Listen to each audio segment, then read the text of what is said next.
Hi hello నమస్తే, నేను మీ Priya. Welcome back to Priya's kitchen. ఈరోజు మన స్వీట్ రెసిపీ వచ్చేసి కొత్తగా స్పెషల్గా సోరకాయ హల్వా అనమాట.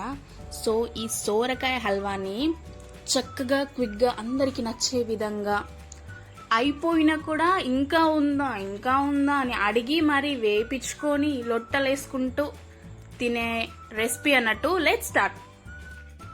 సో ఫస్ట్ మనం ఈ హల్వా కోసం లేత సోరకాయ తీసుకోవాలన్నమాట. సో లేత సోరకాయ మాత్రమే దీనికి మంచి టెక్స్చర్ అండ్ ఫ్లేవర్ ఇస్తుంది.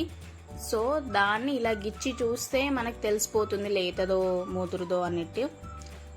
సో దాన్ని మనం ఇలా చెక్కు తీసి లోపల గుజ్జు అంతా తీసేసి తురిమి పెట్టుకోవాలన్నమాట. మిక్సీ పట్టకూడదు. ఇలా తురుముతేనే చక్కగా ఉడికి మనకి తినడానికి కూడా చాలా బాగుంటుంది. ఆ తురుము నాకు 1 కప్ వచ్చింది అన్నట్టు, నేను కప్ వైజ్ గా చెప్తున్నాను.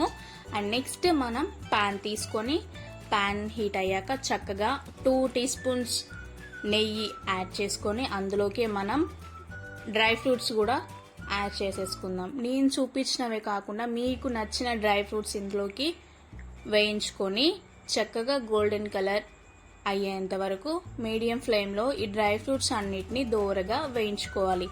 ఇలా ఫ్రై చేసుకున్న ఈ డ్రై ఫ్రూట్స్ని వేరే ఒక బౌల్లోకి ట్రాన్స్ఫర్ చేసేసుకుందాం.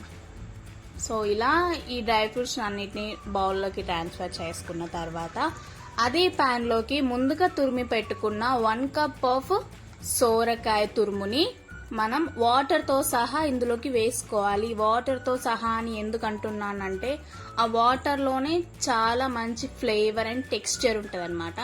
సో వాటర్తో సహా ఇందులోకి యాడ్ చేసేసుకోండి. అండ్ ఇది చక్కగా కొద్దిగా మీడియం ఫ్లేమ్లో ఫ్రై చేసుకోండి. ఇది చక్కగా ఫ్రై అయ్యాక మనం ఇందులోకి 1/2 కప్పు వరకు పాలని యాడ్ చేసేసుకుందాం. మనం సోరకాయ తురుము ఆల్రెడీ వాటర్తో పాటు వేసేసుకున్నాం కాబట్టి మనం 1/2 కప్ ఆఫ్ పాలను యాడ్ చేసుకుంటే దీనికి సరిపోతుంది. సో ఇలా చక్కగా పాలన్నిటిని మిక్స్ అయ్యేంత వరకు మిక్స్ చేసేసుకొని 1/2 కప్పు వరకు షుగర్ని కూడా యాడ్ చేసేసుకొని చక్కగా మిక్స్ చేసేసుకోవాలి.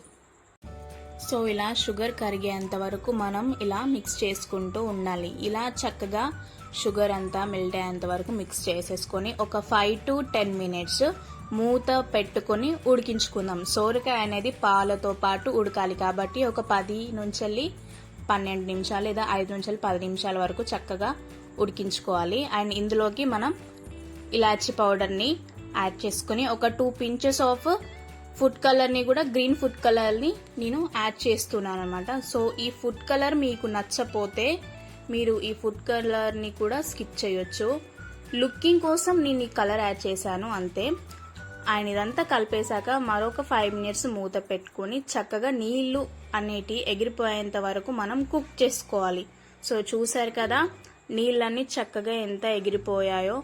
సో ఇలాగే మనం కొద్దిగా డ్రై ఫ్రూట్స్ కూడా ఇందులో యాడ్ చేసుకున్నాం. ముందుగా ఫ్రై చేసి పెట్టుకున్నాం కదా, సో ఆ డ్రై ఫ్రూట్స్ని కూడా ఇందులోకి వేసుకొని చక్కగా ఫ్రై చేసుకోవాలి.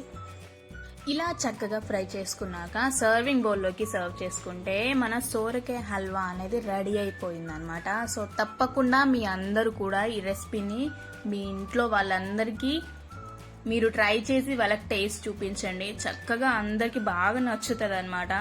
సో ఈ వీడియోనే కాకుండా మరిన్ని స్వీట్ రెసిపీస్ మన ఛానల్లో నేను అప్లోడ్ చేశాను. అవన్నీ నేను కింద డిస్క్రిప్షన్లో ఇస్తాను. ఈ సోరకాయ హల్వా అనే కాకుండా కింద సోరకాయ సర్వపిండి తో and sweets recipes, custard recipes చాలానే నేను రెసిపీస్ పోస్ట్ చేశాను. అవన్నీ నేను కింద డిస్క్రిప్షన్లో ఇస్తాను, వెళ్ళి చెక్ చేయండి. Please do like, share, comment and subscribe our Priya's kitchen.